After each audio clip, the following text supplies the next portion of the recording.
네, 안녕하세요. 1월 9일 와플터치 오늘 함께 보실 본문 말씀은 에스겔서 27장 1절부터 11절의 내용입니다.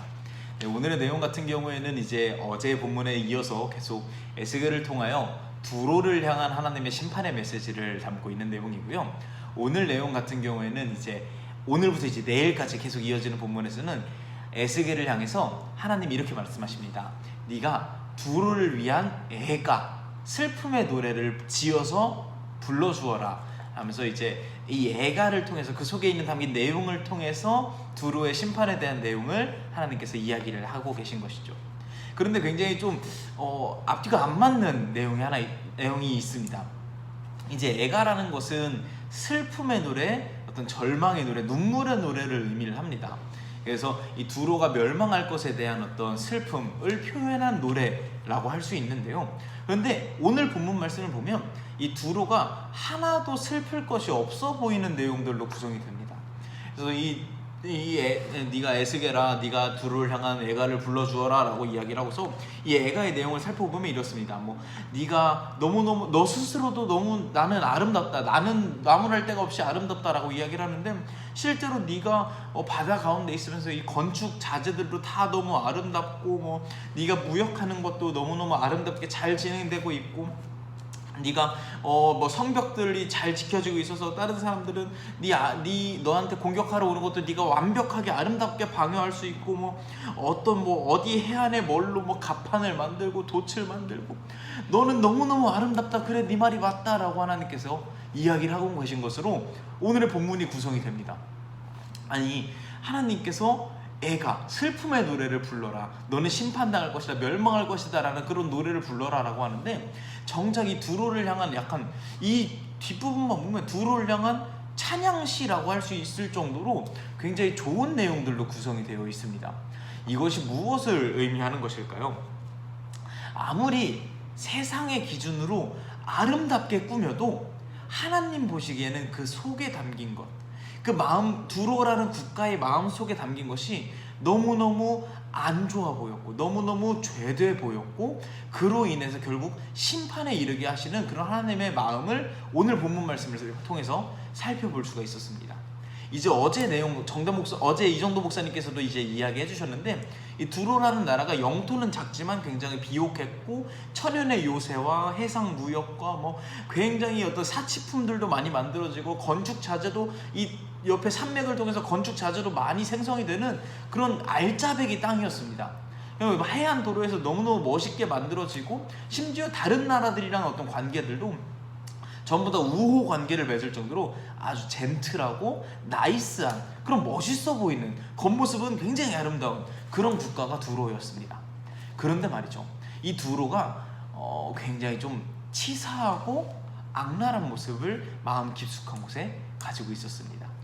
이제 지난주 금요일 본문 말씀에 이런 말씀을 드렸었습니다. 이제 이스라엘이 포로로 잡혀온 지 9년째가 되는 해 10월 10일 날을 기록하라라고 하나님께서 말하셨다라고 하셨죠. 그래서 이제 이게 열왕기 상하에 나오는 그 예루살렘, 이스라엘이 바벨론으로부터 포위당한 그 때가 9년째 되는 10월 10일이라고 말씀을 드렸었습니다.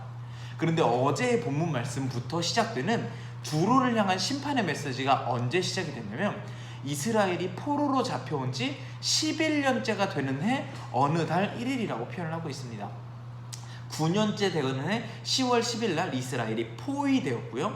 11년째가 되는 해 어느 날에 지금 이 날 두로를 향한 심판 메시지가 이제 말씀하고 계신 겁니다. 9년째가 되는 해 10월 10일 날 포위된 이스라엘은 18개월을 포위된 상태에서 버텼습니다. 18개월을 밖으로 나갈 수도 없고 안에서 자급자족하며 버텼는데, 심지어 기근까지 심해져서 성경에서 뭐라고 표현을 하냐면, 이 바벨론으로부터 포위된 이 삶 동안에, 이 18개월 동안에 어느 정도로 힘든 삶이었냐면, 자기 자녀를 뜯어먹을 정도로 굉장히 기근이 심하고 아주 끔찍한 상황 가운데 처해져 있었던 이스라엘이었습니다. 18개월을 버텼다라고 말씀을 드렸죠. 그러면 오늘 본문 말씀, 두로를 향한 심판의 메시지를 이야기하고 계신 11년이 되는 어느 달은 무슨 날이냐면, 이 이스라엘이 18개월간의 끔찍한 포위 생활을 끝내고 결국 함락당하기 직전이라는 것입니다. 어제도 이제 이정도 목사님께서 설명을 해주셨는데, 두로 같은 경우에는 이스라엘과 형제 계약을 맺을 정도로 우호국이었습니다. 동맹국이었던 거죠.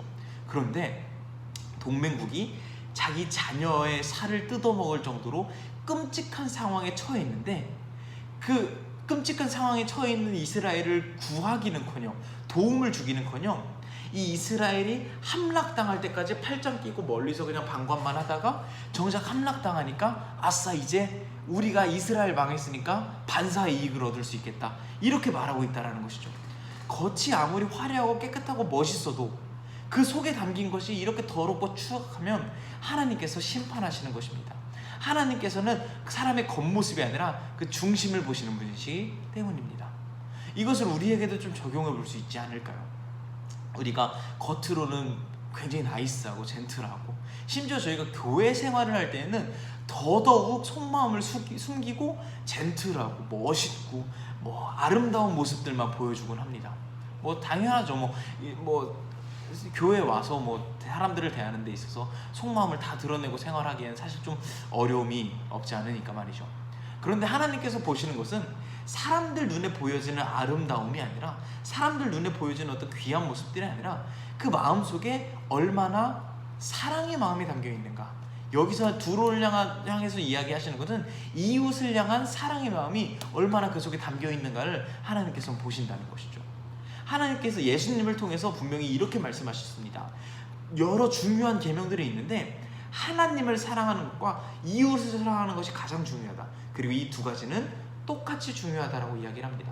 근데 많은 교회 다니는 사람들이 하나님을 사랑하는 것과 이웃을 사랑하는 것 사이에 수많이 다른 가치들을 두고 있습니다. 하나님 사랑해, 오케이. 근데 이웃을 사랑하는 것보다 내 자존심이 더 중요해, 내 이익이 더 중요해, 내 기분이 더 중요해, 내 감정이 더 중요해, 내 느낌이 더 중요해 등등등, 하나님 사랑과 이웃 사랑이라는 이 두 계명 사이에 수많이 존재하는 나의 가치들이 있습니다.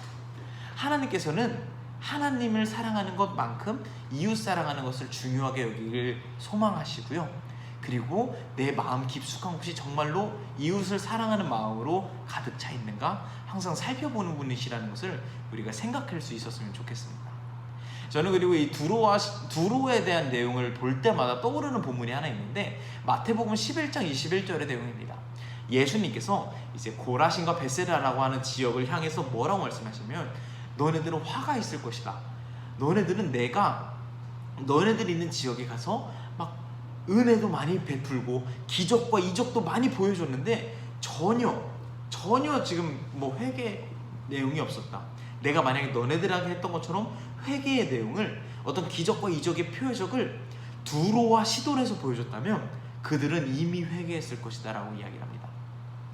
마음속에 이렇게 악한 마음을 가지고 있었고 이웃을 사랑하지 않는 두로를 향해서, 두로보다도 하나님께서 아무리 회개의 메시지를 던져도 전혀 듣지 않는 이 고라신과 베세다가 더 악하다라고 하나님께서 예수님을 통해 이야기를 하십니다. 이 에스겔서가 계속 진행되고 있습니다. 이제 27장까지 왔는데요, 이번 달 다음 달까지도 계속 에스겔서로 진행이 됩니다. 그런데 계속 이 회개에 대한 메시지, 너는 뭘 잘못했다, 이웃을 사랑해야 된다, 등등등 똑같은 이야기 계속 반복이 됩니다. 그런데 똑같은 이야기가 반복이 되니까 내 마음이 점점 굳어져서 그냥 이 와플큐티 이 동영상을 보면서도 오늘도 똑같은 내용이구나 그냥 흘려듣고 이렇게 하고서 말면은 하나님께서 두로와 시돈을 향한 심판의 메시지보다 더 싫어한다는 메시지를 예수님을 통해서 이야기를 하셨습니다. 하나님께서 같은 이야기를 에스겔서를 통해서 반복하신다는 건 그만큼 가볍게 듣고 넘겨라는 것이 아니라 당연히 반복해서 이야기하는 건 더 중요하기 때문입니다. 우리가 엊그저께 본문부터 시작을 해서 이방 나라를 통해 이웃을 대하는 태도에 대해서 계속 배우고 있습니다. 똑같은 내용이 32장까지 반복이 될 겁니다. 그런데 똑같은 내용이 반복이 된다고 그냥 마음속에서 흘려넘기는 것이 아니라 더 깊숙이 깨닫고 마음속 깊숙한 것을 변화시킬 수 있는 그런 저와 여러분이 되었으면 좋겠다는 생각이 들었습니다. 두 가지 이야기 드렸습니다. 첫 번째는 하나님께서는 겉모습의 화려함이 아니라, 겉모습의 나이스하고 젠틀하고 멋있는 모습이 아니라 내 마음속 깊은 곳에 얼마나 이웃을 사랑하고 하나님의 계명을 지키고자 하는 마음이 있는가 살펴보신다는 것이고요. 두 번째는 베세라와 고라신처럼 두로처럼 이웃을 사랑하지 않는 것보다 아무리 그런 이야기를 들었어도 전혀 마음이 완악해서 바뀌지 않는 것을 하나님께서는 더 싫어하신다. 우리가 에스겔서를 통해서 반복된 메시지를 들을 때 하나님의 어떤 우리를 향한 깊은 내용을, 깊은 마음을 깨닫고 좀 변화시킬 수 있는 그런 저와 여러분이 되면 좋겠다 이야기를 드렸습니다. 감사합니다.